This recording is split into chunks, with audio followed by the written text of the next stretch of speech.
Hello all, I, Mrs. Rupali. Today I'm going to talk about one of the topic from the science. So without wasting time, let's start with the topic. So we all human beings, we have five senses.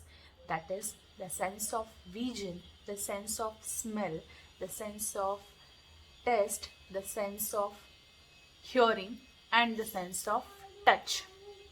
The world is known to us because of all these senses. Out of all these senses, today we are going to focus on one of the most important sense, that is the sense of vision. So, whatever things are present in our surrounding, right? Like the table, the chair, the door, and so on. As well as we are able to see the beautiful flowers, the fruits, the plants, the mountains, rivers, as well as the rainbow, the sunset, the sunrise, and many more natural phenomena we are able to see. That is because of the sense of vision, right? So we can say the eyes makes us to see the things. But my now question is to you that what about the blind peoples? So basically the blind peoples, yes, they don't have the sense of vision, right? Now again there is a question that though we have a sense of vision, are we able to see the objects in the dark room? So obviously not. To see the objects in the dark room, we need an artificial source of light, right? So when we on that artificial source of light, yes, the things becomes visible to us. So to see the objects, most important thing is required, that is the sense of vision. So I can say eyes helps us to see the things. Now can only the sense of vision is enough to see the objects? So obviously not, because we have seen that when there is a dark, when there is no light, we are not able to see the objects. At that time, one another thing helps us to see the objects, that is the light. With the help of the light, yes, we are able to see the object. So our today's topic is light.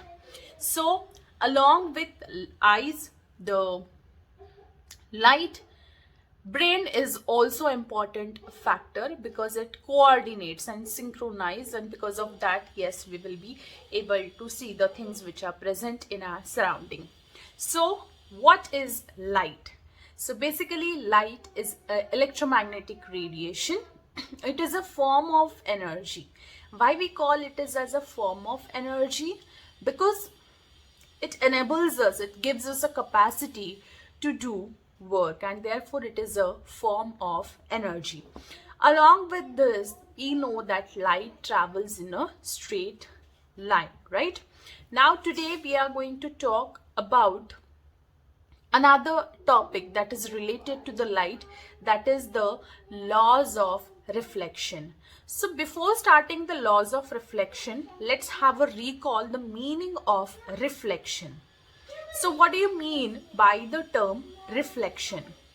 So we all know that when there is a change in the direction of the light, we call that as the reflection. Okay, so that reflection is possible due to highly polished surfaces like the polished or the shiny stainless steel spoon or the stainless steel plate. The reflection is possible. There are two laws of reflection of light. Now to understand these two laws of reflection of light, let us consider mirror as a reflecting surface. So mirror, it has two surfaces.